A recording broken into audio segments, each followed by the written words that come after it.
Okay, as promised, today we're going to talk about Lost in Space.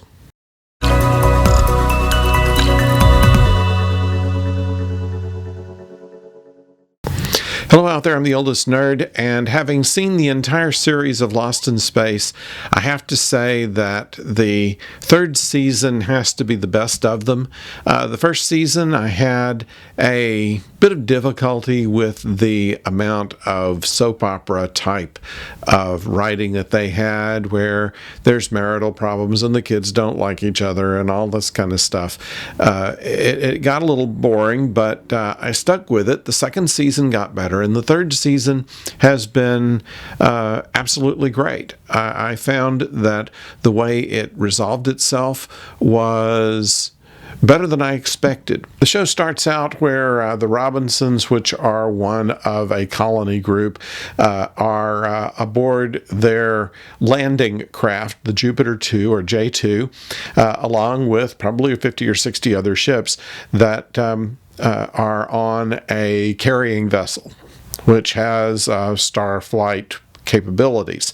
They are under attack. They don't know who the attackers are, but they get away and land on the nearest planet and are befriended by a robot who is discovered by Will. He's injured. Will helps him to repair himself, and they become fast friends. We find Dr. Smith, who actually was impersonating the actual Dr. Smith, and who is trying to find some way to get the advantage and not be just left behind on the planet. Where it's a little dicey in the first season, but by the second season, we kind of know what she's after. She is, through a series of flashbacks, we're told about the fact that she's never really been any good and has made her way through life by cheating, by assuming other people's identities, by doing all kinds of skullduggery. And her one skill is the ability to get into other people's heads, a born con artist. We find, though, that they manage to get themselves off the planet. They rejoin the colony ship, in which they find that a apparent relative of their robot friend is being enslaved in order to run this star drive that they have, which apparently was appropriated from these, and the attack on the station before was by fellow robots. Now, our robot, we're not quite sure whether he's on the side of the other robots or on the Robinsons, but by season 3, we find that he is very much in the Robinson camp. They end up trying to save the children by putting about 90 of them all on one of the Jupiter vessels and sending them on to Alpha Centauri, although the robot doesn't take them there. He takes them to what apparently was his home planet.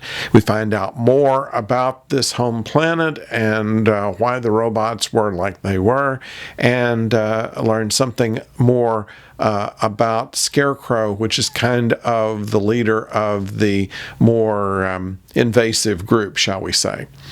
And with this, in season 3, we're able to have the final battle between the robots and the humans, and some very clever ways that the children, even after they've been on their own for about a year, have found a way to take care of themselves and help rescue all the others.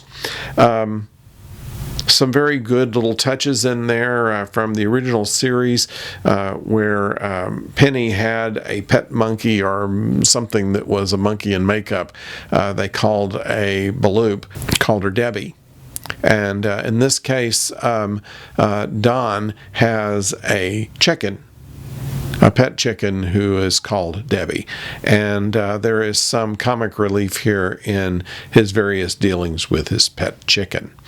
Otherwise, we find people are acting relatively heroic, and the way that it all settles itself is something that we didn't expect, whereas the original show just kind of meandered on where they were forever lost. We get the impression that things are looking up, and each character has their own kind of enlightening moment, and it's left in a place to where you kind of want more, and perhaps they'll produce another someday, but the story is at a very satisfying point when it stops, and we see a reform of Dr. Smith. We see the growth of all the other characters. It's a good show. It's something worth seeing. It's not like the original Lost in Space, which as a kid I liked, but as an adult I found kind of silly, although it did make a name out of Jonathan Harris and Bill Mumy, and may have caused Guy Williams, who thought he was the star, to retire to Mexico and make appearances as Zorro. But this show is something that I don't think the actors would be ashamed of being in 20 or 30 years from now. So I'd like to know what you think about it. Please do let me know in the comments below, and we have more videos coming your way.